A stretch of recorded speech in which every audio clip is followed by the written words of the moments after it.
Assalamualaikum warahmatullahi wabarakatuh. Selamat pagi anak-anak, kita bertemu lagi dalam pembelajaran daring. Bagaimana kabar kalian? Saya berharap kalian selalu dalam kondisi sehat walafiat. Jaga kesehatan dan baik anak-anak, karena kesehatan itu sangatlah penting. Hari ini kita akan belajar mengenai transformasi. Materi mengenai transformasi yaitu tepatnya mengenai refleksi atau pencerminan. Sebelum kita awali pembelajaran hari ini, kita awali terlebih dahulu dengan berdoa agar apa yang kita pelajari dapat bermanfaat.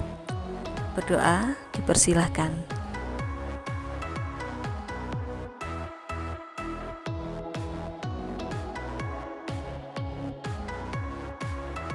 Dan pembelajaran kita kali ini adalah setelah belajar nanti diharapkan kalian dapat yang pertama menentukan koordinat bayangan hasil pencerminan suatu titik terhadap sumbu X dengan benar.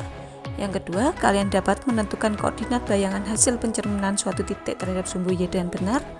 Yang ketiga, kalian dapat menggambar hasil pencerminan terhadap sumbu X dan sumbu Y dengan benar. Perhatikan ilustrasi berikut ini. Ilustrasi ini menggambarkan tentang contoh pencerminan terhadap sumbu X dalam kehidupan sehari-hari. Pohon yang nampak di sini, dia dicerminkan terhadap permukaan air sehingga terdapat bayangan di sini. Berarti dia dicerminkan terhadap sumbu mendatar atau sumbu X. Ini salah satu contoh dari pencerminan terhadap sumbu X. Adalah sebuah ilustrasi dalam kehidupan sehari-hari yang menunjukkan tentang hasil pencerminan terhadap sumbu Y. Nah, dapat kita lihat di sini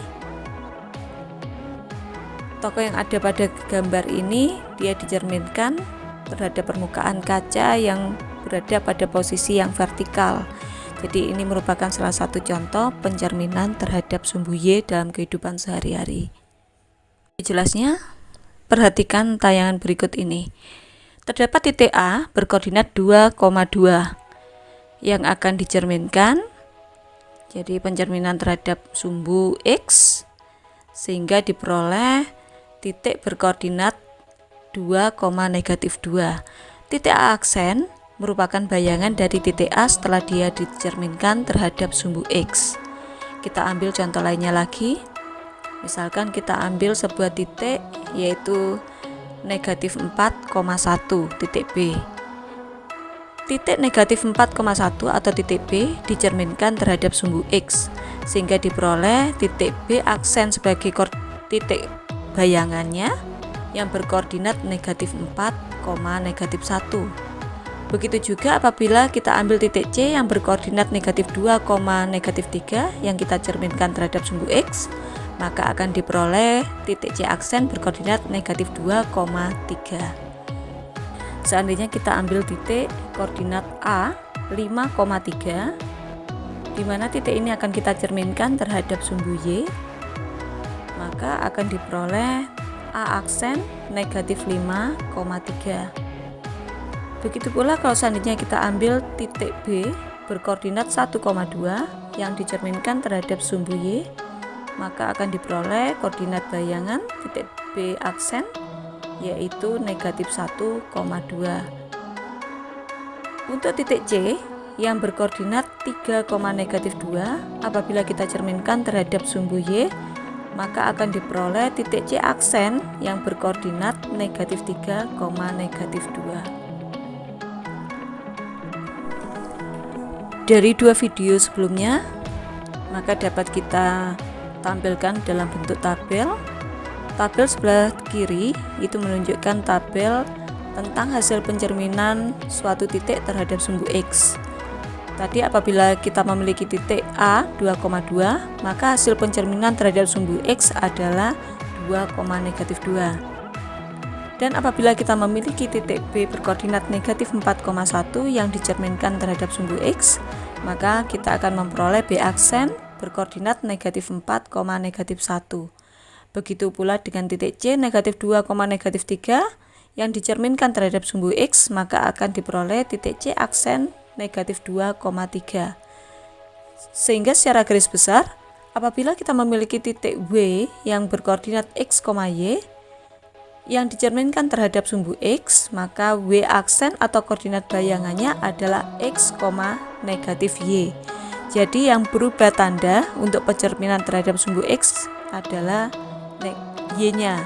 Jadi yang berubah tanda adalah Y-nya atau ordinatnya.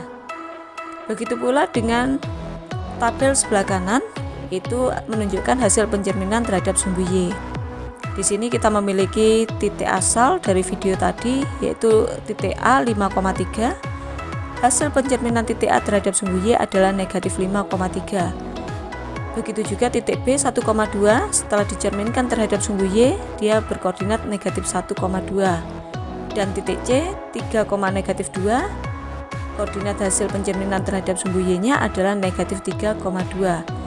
Jadi secara garis besar, apabila kita memiliki titik W yang berkoordinat X, Y yang dicerminkan terhadap sumbu Y, maka akan diperoleh titik bayangan yang berkoordinat negatif X, Y. Jadi yang berubah tanda untuk pencerminan terhadap sumbu Y adalah X-nya. Kalau tadi pencerminan terhadap sumbu X yang berubah tanda adalah Y-nya. Demikian anak-anak. Untuk menguji pemahaman kalian tentang materi ini, diberikan latihan soal, yaitu suatu persegi panjang memiliki titik sudut berkoordinat A 3,2, B 8,2, C 8, negatif 1, dan D 3, negatif 1. Dicerminkan terhadap sumbu X, dan hasil pencerminannya dicerminkan kembali terhadap sumbu Y. Jadi setelah dicerminkan terhadap sumbu X, hasilnya itu dicerminkan kembali terhadap sumbu Y. Gambarlah persegi panjang tersebut beserta seluruh hasil pencerminannya di atas bidang kartesius. Tulislah pula koordinat akhir hasil pencerminan persegi panjang ABCD tersebut. Demikian anak-anak pembelajaran kita hari ini mengenai transformasi, tepatnya mengenai refleksi atau pencerminan. Terima kasih telah menyimak video ini. Semoga apa yang kita pelajari hari ini bermanfaat. Saya akhiri dulu. Wassalamualaikum warahmatullahi wabarakatuh.